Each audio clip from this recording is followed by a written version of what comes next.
और लोकसभा में महिला आरक्षण परिसीमन बिल पर होगी वोटिंग। आज शाम 4 बजे महिला आरक्षण परिसीमन बिल पर होगी वोटिंग।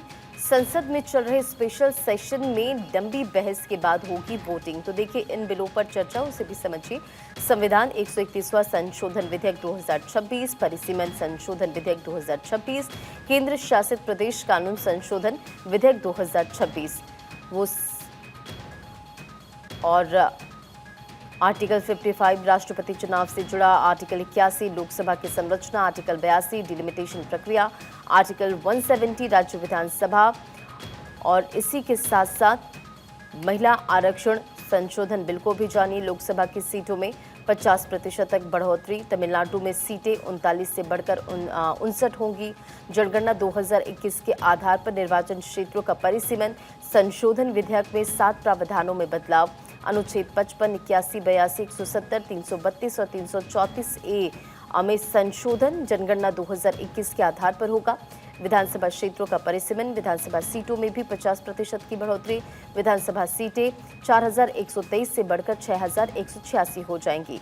और SC/ST महिलाओं के लिए वर्टिकल रिजर्वेशन होगा। कोटे के भीतर कोटा व्यवस्था लागू, ये सोर्स बता रहे। फिलहाल दक्षिण राज्यों के समीकरण को भी समझिए। ग्राफिक्स के जरिए लगातार हम आपको जानकारी भी दे रहे हैं और आज का दिन जाहिर तौर पर बेहद खास है। लोकसभा में महिला आरक्षण से जुड़े संशोधन बिलों पर चर्चा के दौरान गृहमंत्री अमित शाह ने गुरुवार को ये समझाया कि परिसीमन से किसी राज्य को नुकसान नहीं होगा। उन्होंने बताया कि लोकसभा की सीटें 543 से 850 कैसे होंगी। दरअसल चर्चा के दौरान विपक्ष आरोप लगा रहा था कि परिसीमन से उत्तरी राज्यों को फायदा होगा, जबकि दशकों से जनसंख्या वृद्धि में अंतर की वजह से दक्षिणी राज्य पीछे रह जाएंगे।